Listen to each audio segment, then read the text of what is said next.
Graça e paz, amém, igreja? Irmãos, quando eu cheguei aqui hoje, eu achei tão interessante que o Espírito Santo de Deus testificou ao meu espírito que eu estava vindo e o Senhor mandou profetizar algo sobre a igreja. E quando eu cheguei aqui, estava exatamente o versículo que Deus mandou profetizar. Eu quero profetizar na sua vida, lá em Gênesis, no capítulo 1, que diz assim: no princípio, Deus criou os céus e a terra era sem forma e vazia, e havia trevas sobre a face do abismo, mas o Espírito de Deus pairava sobre a face das águas. Eu quero profetizar sobre a sua vida. Levanta a sua mão, você receba do Senhor algo que o Senhor ministrou ao meu coração. A Bíblia diz que o Senhor pairava. Em outras palavras do Senhor, a Bíblia diz que o Senhor movia.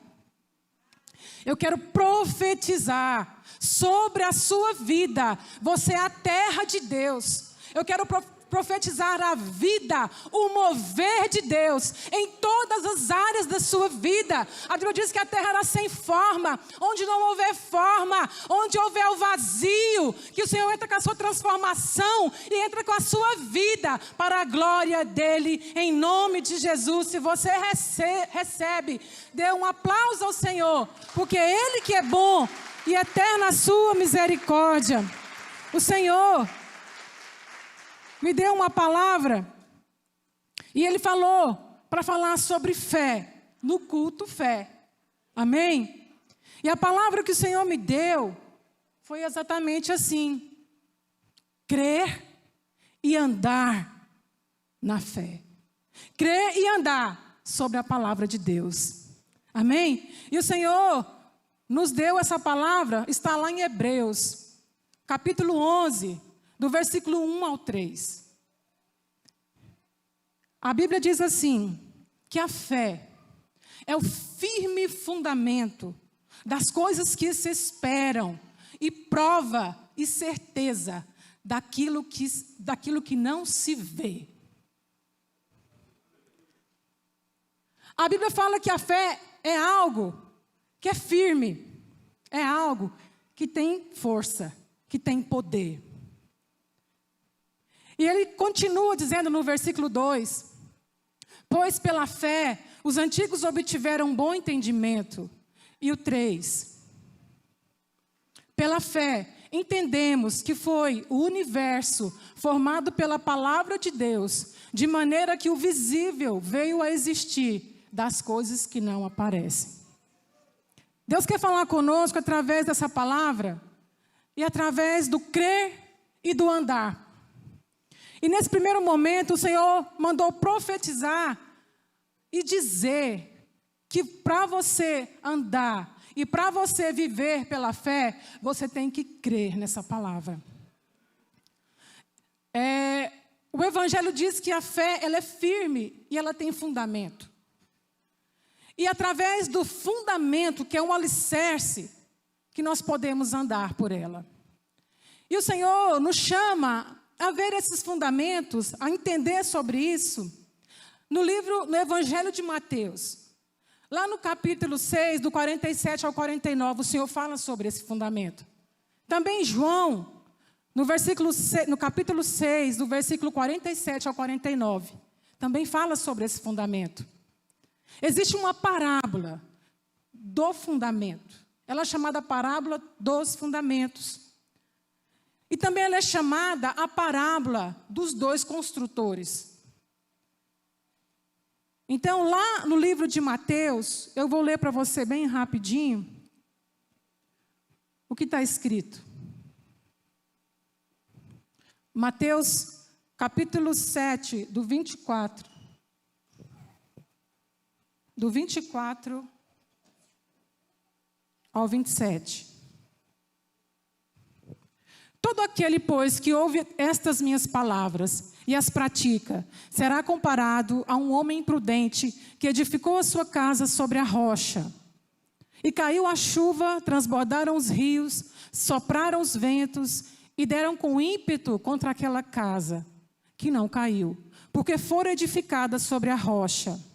E todo aquele que ouve estas minhas palavras e não as pratica, será comparado a um homem insensato que edificou sua casa sobre a areia. E caiu a chuva, transbordaram os rios, sopraram os ventos e deram com ímpeto contra aquela casa. E ela desabou, sendo grande a sua ruína. Aqui o Senhor fala dessa parábola e fala sobre dois tipos de construção. 2 tipos de construtores. Para você entender o que Deus está falando, o que é crer nessa palavra, Ele deu esse entendimento sobre esses 2 alicerces. Um edificou a casa sobre a rocha e o outro sobre a areia. Mas os 2 edificaram. Olhando a edificação dos 2, era tudo igual. Aqui fala de 2 construtores. Um aponta para o justo e o outro para o ímpio. A diferença aparece, sabe que horas? A hora que vem a tempestade. Quando começa a chover, quando começa o céu escurecer e vir tempestade. E aí nós começamos a entender, o Senhor começa a dizer para nós que existe então a diferença, que começa a aparecer então. Aquilo que parecia idêntico começa a fazer diferença. Então, quando o sol está brilhando, tudo está muito bom, tudo está muito bem, as coisas parece tudo muito igual. Dentro da igreja também é assim. Tem pessoas que são dessa forma. Ou ela é edificada ou não. Ou seja, ou a sua casa está na rocha ou não. A diferença está quando o vento sopra. Então, hoje o Senhor quer falar para nós que existe um tempo onde os rios vão começar a transbordar, onde a chuva vai começar a cair, onde as coisas vão começar a acontecer. Isso chama-se tempestade, ou seja, um tempo difícil, um tempo de luta, porque Deus não faz acepção de pessoas, nem do justo, nem do ímpio, a chuva cai sobre todos nós. E aí também, as adversidades da vida também vêm sobre todos nós. E a Bíblia então começa a narrar que a casa daquele que edificou a sua vida sobre a rocha, ela não caiu. Mas aquele que edificou sobre a areia, ou seja, só ouviu a palavra, mas não a praticou, não guardou. No tempo da adversidade, a sua casa caiu. E foi grande a sua ruína. Eu quero continuar falando sobre esse fundamento e sobre essa casa.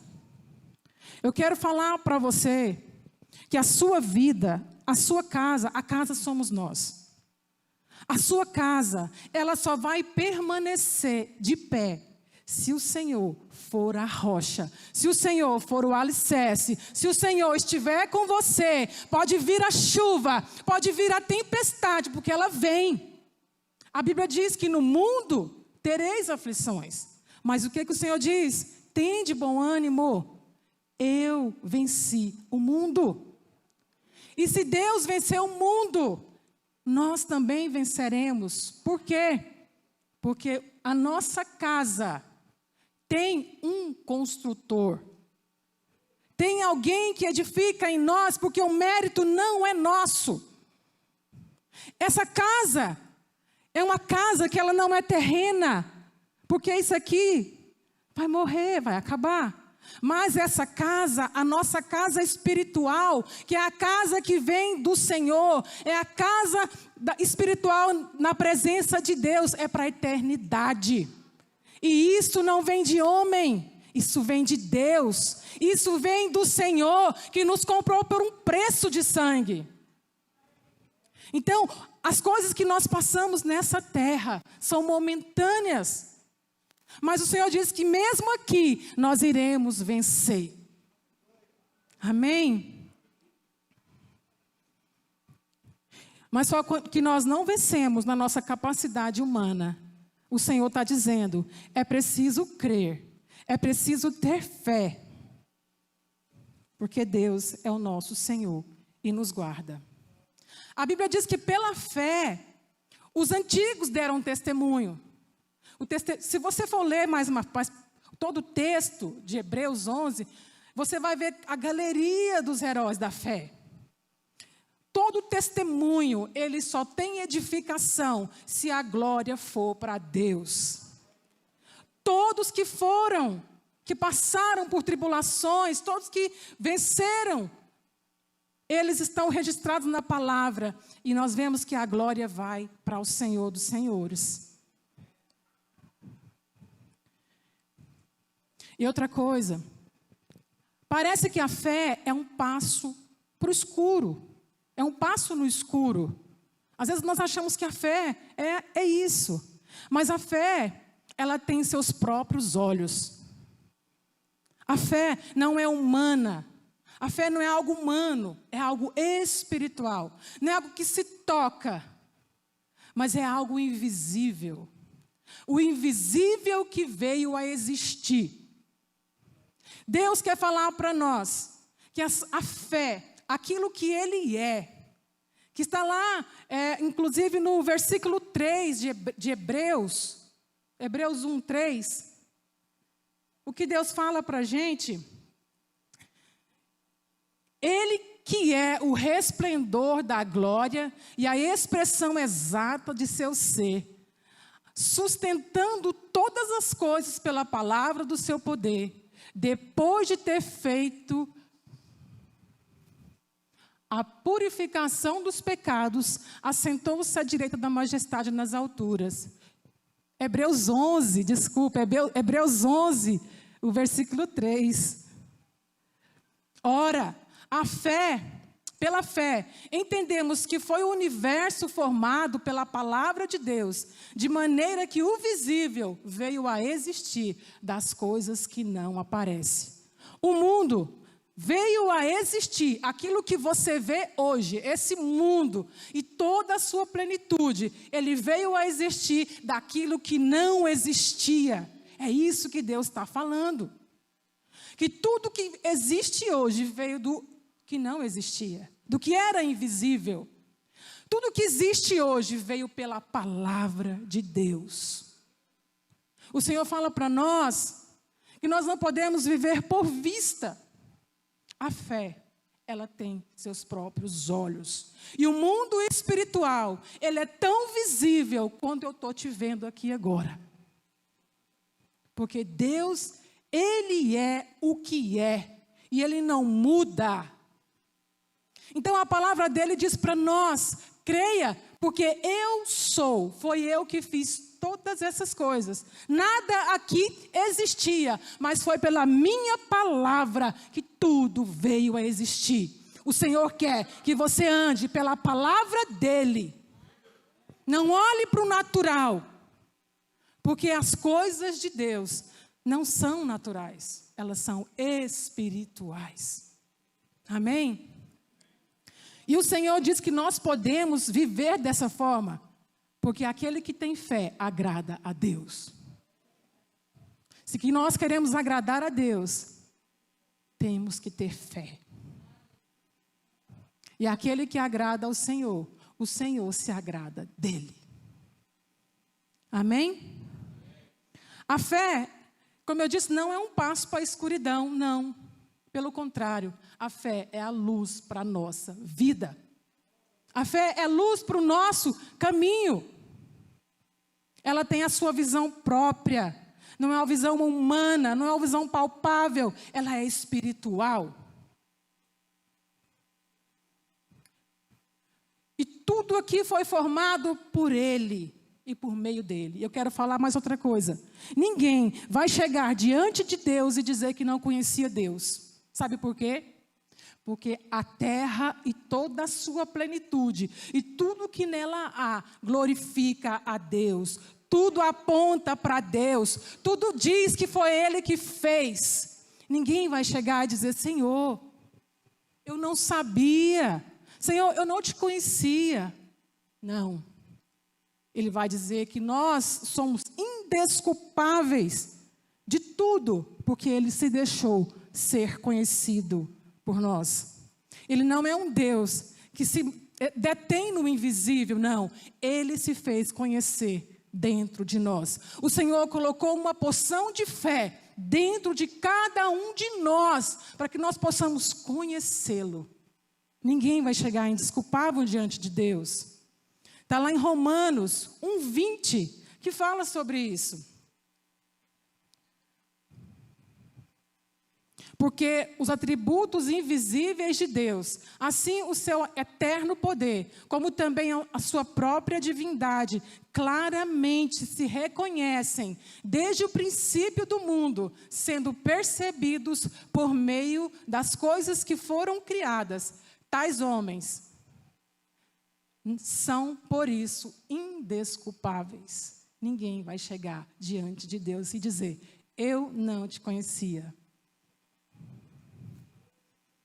O Senhor colocou dentro de nós da sua porção, da sua fé, dentro do meu e do seu coração. Isso está em Romanos 12:3. Não precisa colocar. O Senhor faz conhecer todos, até as estrelas o conhece. Esse você pode colocar, Isaías 40:26. Deus está mostrando em meio a essa palavra, esse começo de palavra, que Ele é Deus poderoso e todos o conhecem. Toda criatura louva e glorifica a Deus. Até o exército que Ele chama, as estrelas do seu exército, conhece a Deus e Ele as conhece pelo nome. Levantai ao alto os olhos e vede.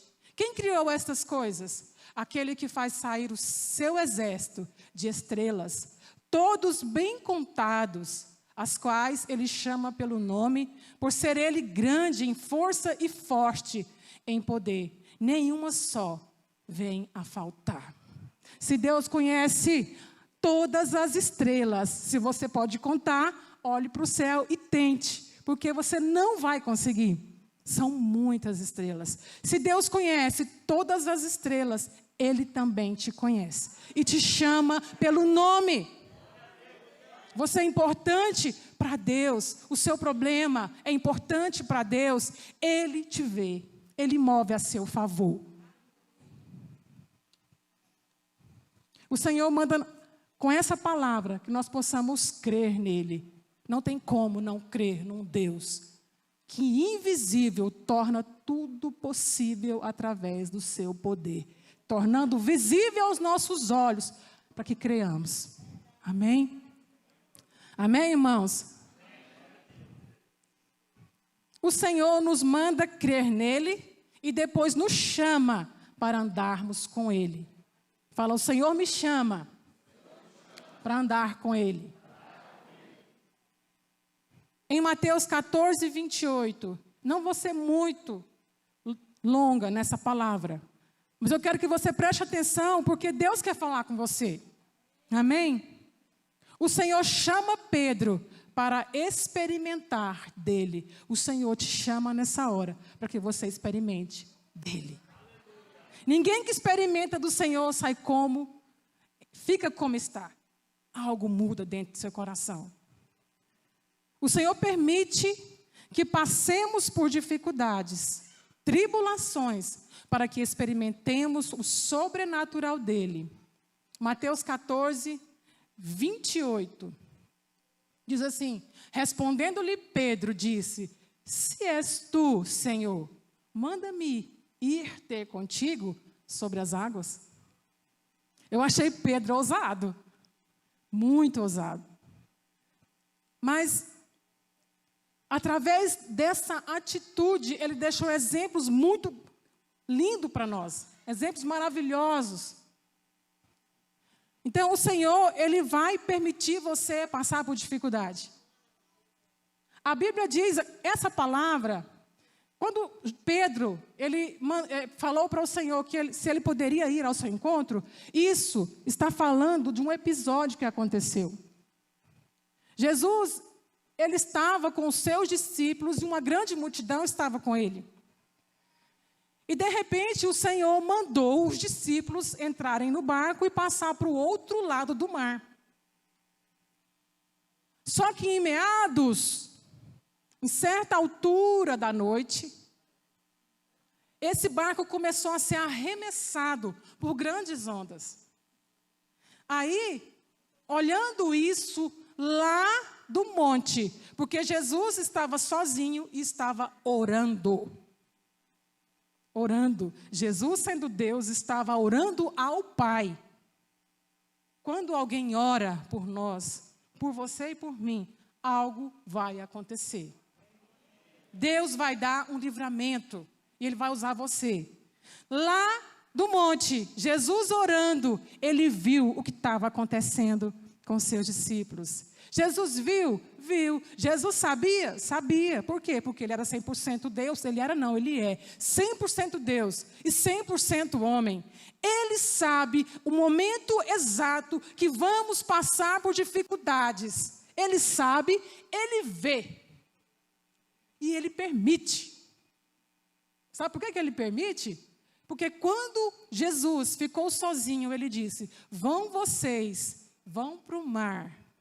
Ele sabia que o mar iria se revoltar. Ele sabia que o mar ia ficar revolto, porque Ele é Deus. Mas sabe por que Deus permite, às vezes, o nosso mar ficar revolto? Para que nós possamos ter experiência com Ele. Eu falo para você aqui, ninguém que entra na experiência do Senhor pode sair da mesma forma. Pedro não saiu da mesma forma. E você também não vai sair. E eu te falo mais. Se você crê, você vai ver a glória de Deus. Assim como Pedro viu, o Senhor age a seu favor. Deus nunca manda ninguém para matar. Deus sempre manda alguém para fortalecer, para sair do lugar, para se mover. Essa luta não vai te matar. Essa luta é para fazer você vencer. Se o Senhor está no barco, não vai naufragar. Amém?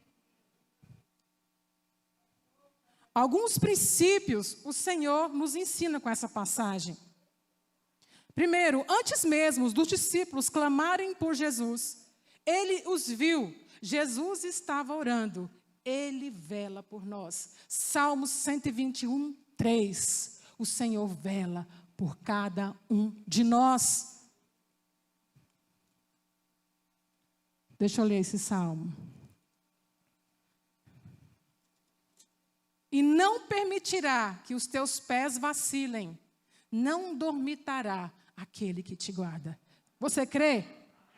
Você recebe? Você entende que Deus não te abandona? Você entende que o Senhor está olhando para você nessa hora? Se você crê, dá uma salva de palmas para esse Senhor. Nós não somos aquele que não tem esperança. A nossa esperança está no Senhor. Antes mesmo dos discípulos clamarem, Mayday, Mayday, né? Não tinha como, né? É Mayday, Mayday, né, que fala? Mayday, Mayday, né? Estava no alto mar. Titanic fez isso, Mayday, Mayday.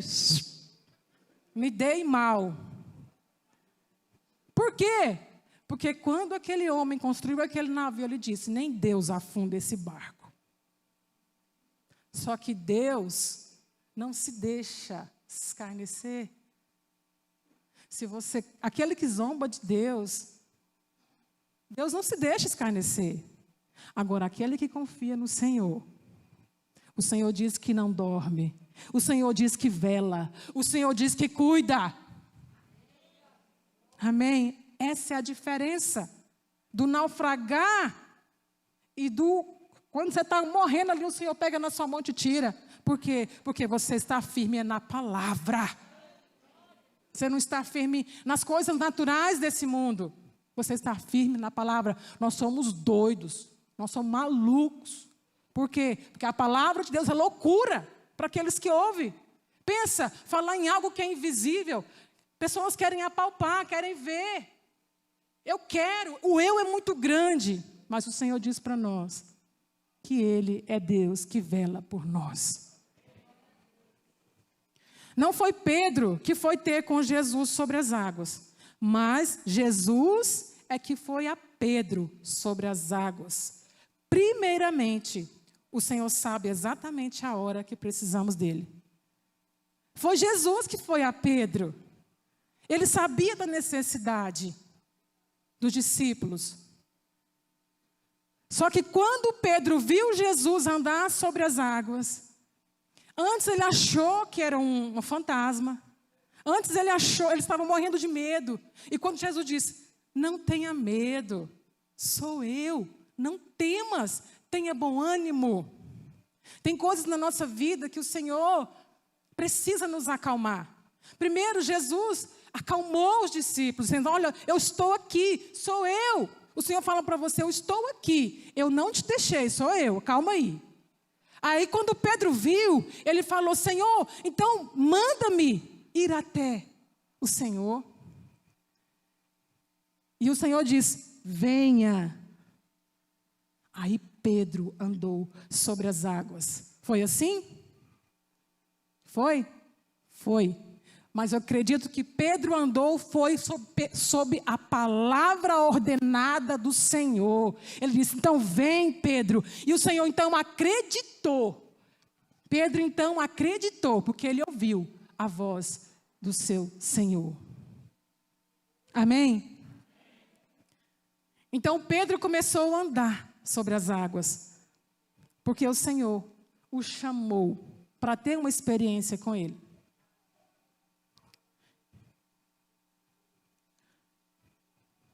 Agora eu quero que você olhe para Pedro. E está praticamente terminando a palavra.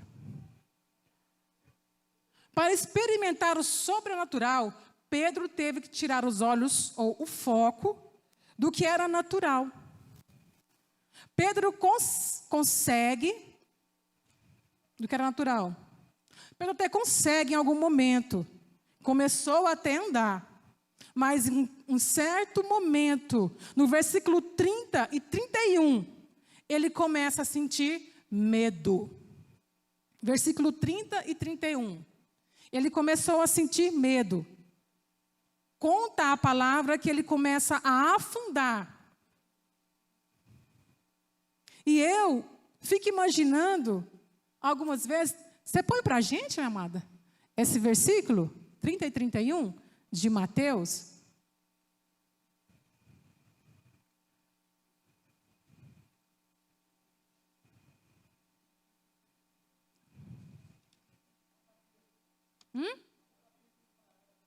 Ah, tá. Mateus. Deu um branco. Espera aí.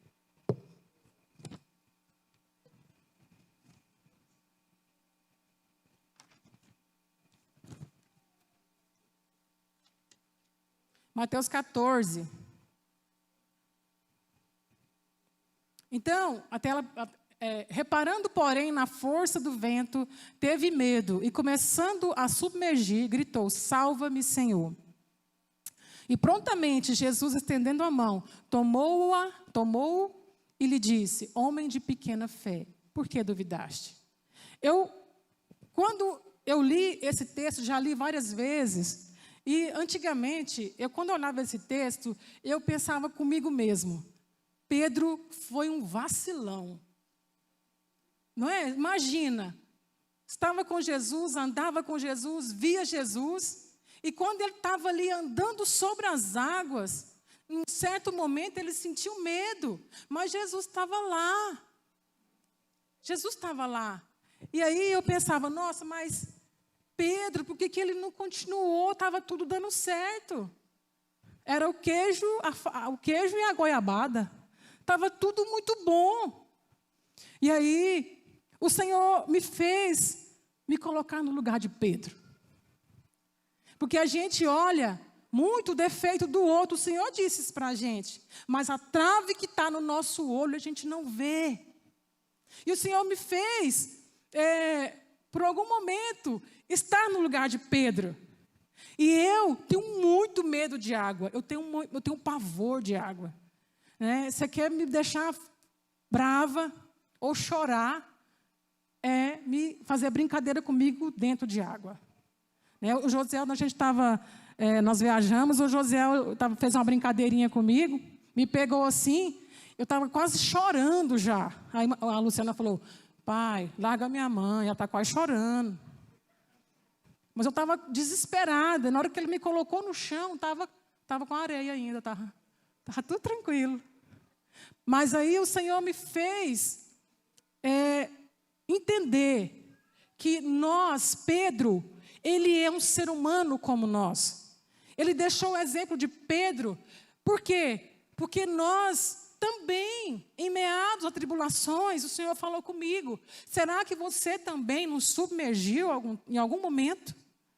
Será que não faltou algo, não faltou fé, não faltou a minha presença? Você, às vezes, em meados a algo que você passou, será que você não fez como Pedro? Porque aqui as águas representam as grandes tribulações. As águas representam as nossas batalhas. E o Senhor me fez ver o quanto eu sou igual a Pedro. Pedro não é um super-homem. Os pastores não são super-homens. Às vezes a gente tem essa imagem, né? Porque o Pedro era discípulo, estava ali junto, tinha que ser diferente. Não, Pedro era ser humano como nós somos. Os pastores são humanos. Às vezes a igreja tem entendimento que os pastores têm que ser bons demais naquilo que eles fazem, né? Tem que ser super-homens. E não, o Senhor diz para nós somos iguais. Nós temos as mesmas aflições, os medos, somos iguais. O Senhor falou comigo, Pedro, ele é um exemplo para você. Ele pelo menos colocou o pé no mar. E o Senhor disse para mim, em algum momento você também colocou. Eu quero falar para você, em algum momento você colocou também o seu pé no mar, mas teve um momento que você achou que ia morrer, que ia naufragar. Porque você tirou os olhos, começou a olhar as adversidades. Foi isso que aconteceu. É isso que acontece. É assim que nós somos também. Em algum momento o nosso pensamento vacila, as nossas atitudes vacilam e começamos a naufragar.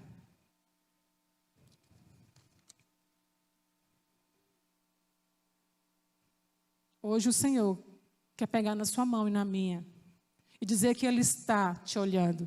Ele está no seu barco. Ele quer renovar suas forças. Problemas e obstáculos sempre nós vamos ter. Mas é na nossa fraqueza que o Senhor nos aperfeiçoa. Pedro não andou sobre as águas, andou sobre a palavra de Deus, que disse, vem.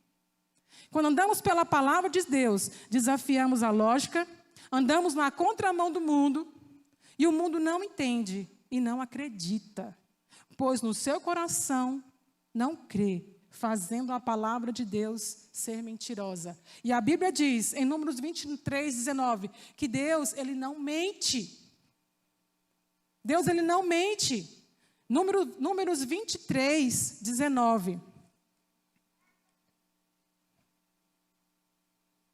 Deus não é homem para que minta, nem filho do homem para que se arrependa.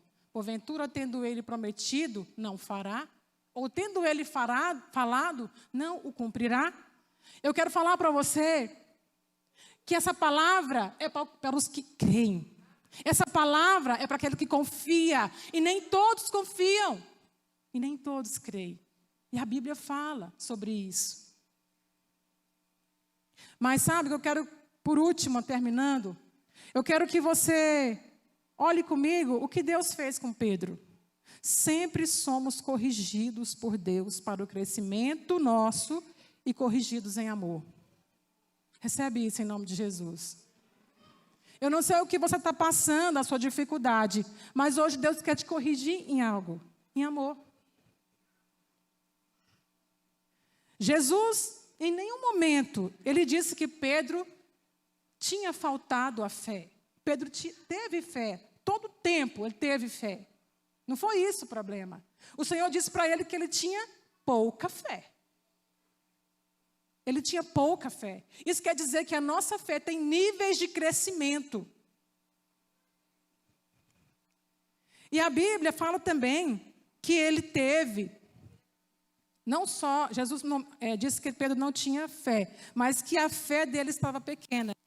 E estava pequena porque o medo o havia tomado, e então ele cedeu à dúvida.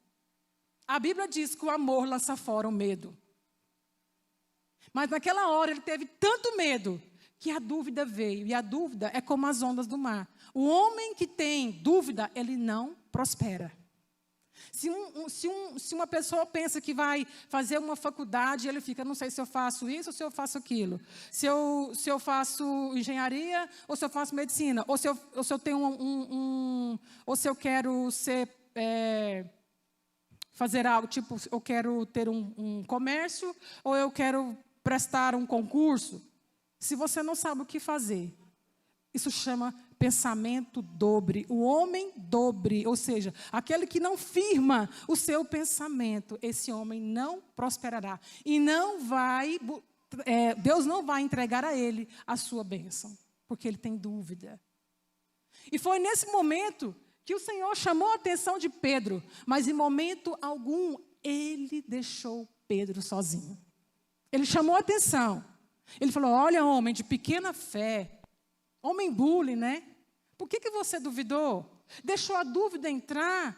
Você estava conseguindo. O Senhor fala para nós muitas das vezes. Nós estamos num caminho andando com o Senhor, de repente você desanima. O Senhor diz para nós, tenha bom ânimo. Tenha bom ânimo, sou eu. Você vai vencer. Então, a dúvida é uma poderosa força destrutiva. Se cedermos a ela, nossa fé poderá se deteriorar e fazer com que afundemos espiritualmente. Precisamos resistir a isso com determinação.